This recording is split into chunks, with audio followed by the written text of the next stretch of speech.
Compañeras y compañeros, el 1 de mayo del año 2020 es un 1 de mayo extraño, sin ningún precedente. No estamos en las calles por primera vez en muchísimo tiempo, desde que el 1 de mayo estuvo prohibido en España hace unas cuantas décadas. No estamos juntos, no nos podemos abrazar, no podemos atravesar las calles de toda España, pero sí estamos juntos porque pocas veces como esta se ha demostrado la importancia que tiene el trabajo y el mundo del trabajo para una sociedad. Quiero empezar mi intervención haciendo un recuerdo, mandando un mensaje de afecto, un abrazo emocionado a todas las víctimas de esta crisis, de esta pandemia sanitaria y a sus familiares. A todas las personas enfermas y que han fallecido, las más de 23.000 personas fallecidas que ha habido en nuestro país. A esa generación de la posguerra que atravesó un siglo XX durísimo, con privaciones, con necesidad, con hambre, que luchó por la llegada de la democracia, por los derechos laborales y sociales, y que esta pandemia, este maldito virus, les ha arrebatado la vida. Quiero empezar con un recuerdo emocionado a estas personas.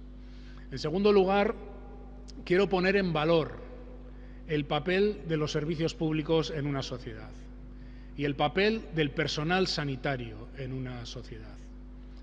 Se está hablando de los héroes y de las heroínas de nuestros hospitales, de nuestro personal sanitario. No son héroes, compañeros y compañeras. Son trabajadores, son trabajadoras que dan lo mejor de sí mismos, son profesionales como la copa de un pino, son gente que está poniendo en riesgo su salud, su seguridad y a veces su vida porque no han contado con los equipos de protección individual suficientes, pero son sobre todo eso, trabajadores y trabajadoras. Lo que está permitiendo que nuestra sanidad esté salvando cientos de miles de vidas es contar con un sistema público, es contar con un sistema de atención a todas las personas que han enfermado al margen de cuál sea su renta. Son tan héroes como nuestro personal sanitario, los profesionales norteamericanos en la sanidad.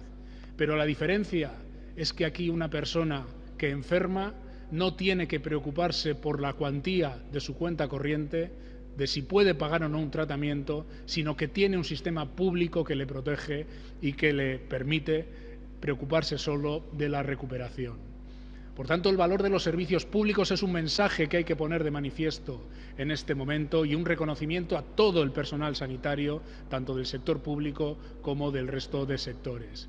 Y cuando hablo del personal sanitario me estoy refiriendo también al sociosanitario y a todas las personas, sobre todo mujeres, que se dedican a la atención a las personas, a la gente que trabaja en las residencias o en la ayuda domiciliaria, que también han estado expuestas a la enfermedad y que también están siendo decisivas para cuidar a algunos de los colectivos más vulnerables a la enfermedad, como son las personas mayores, como son las personas ancianas. Este país tiene una deuda de gratitud con todas esas trabajadoras y trabajadores y este 1 de mayo tiene que estar particularmente dedicado a ellas y a ellos. Y por extensión, hay que hablar del conjunto de la clase trabajadora, de esos trabajadores de actividades que se han denominado esenciales, que muchas veces son actividades muy mal pagadas, feminizadas, actividades a las que se le ha quitado durante demasiado tiempo el valor en una sociedad que hablaba ya del tiempo después del trabajo, del fin del trabajo se hablaba. Y se ha demostrado en la cadena alimentaria, se ha demostrado en la industria que ha fabricado materiales para surtir de esa cadena alimentaria, se ha demostrado en los supermercados, en las cajeras, se ha demostrado en las entidades financieras, se ha demostrado en muchos otros sectores donde el personal, donde los trabajadores y las trabajadoras son lo que mueve el país. Han sido la esencia que ha mantenido el latido de España vivo cuando todo se paró. Cuando todo se paró, tú seguiste, compañera, compañero, este 1 de mayo. Evidentemente es para ti. el valor de las actividades esenciales y también de otros compañeros y compañeras que han tenido que estar en sus casas, que hemos tenido que estar recluidos en los hogares para evitar la propagación del virus, para evitar la propagación de la pandemia. Si algo queda claro de esta crisis es que un país lo compone su clase trabajadora, que lo saca adelante su clase trabajadora, y el 1 de mayo es la fiesta para recuperar, para rememorar, para reivindicar el papel de nuestra clase trabajadora en determinar el futuro de este país. Es verdad que la crisis está siendo brutal. Es verdad que en los términos sanitarios de muertos, de afectados, es dramática, que no tiene precedente desde hace muchas décadas en un país. Es verdad que nos ha pillado con la baja guardia a todas las sociedades occidentales prácticamente, sin tener la suficiente preparación para hacer frente a una pandemia de este tipo. Pero es verdad también que estamos tratando desde el sindicalismo de proteger a las personas que peor lo están pasando, que estamos siendo los que en miles de centros de trabajo estamos velando porque se cumplan las condiciones de seguridad y de salud para evitar contagios también en los puestos de trabajo, que somos lo que estamos planteando en las negociaciones con el Gobierno y con las organizaciones empresariales, que se ponga en pie una red de protección social para cientos de miles, para millones de personas trabajadoras que han perdido su empleo y que no tenían acceso a ninguna prestación. Hoy en España las cifras del paro son dramáticas, pero serían infinitamente peor si a través de los expedientes de regulación temporal de empleo no hubiéramos parado, al menos parcialmente, la sangría de empleo que se puede producir en nuestro país. Por eso hay que seguir apostando por los ERTE como fórmula distinta al despido al que demasiadas veces se acogían las empresas en nuestro país. Son más de 6 millones los trabajadores, las trabajadoras, los ciudadanos que están hoy con una renta de sustitución que les está proporcionando el Estado, bien sea por los ERTE, bien sea por la cesación, por la prestación de cese de actividad de las personas autónomos, o bien sea por nuevas prestaciones que se han puesto en marcha.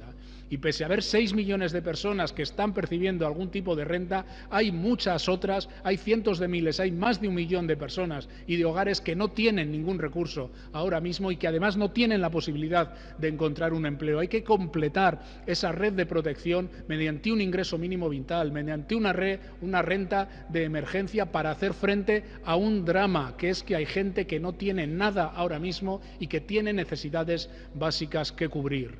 Y vamos a seguir los sindicatos reivindicando en ese terreno.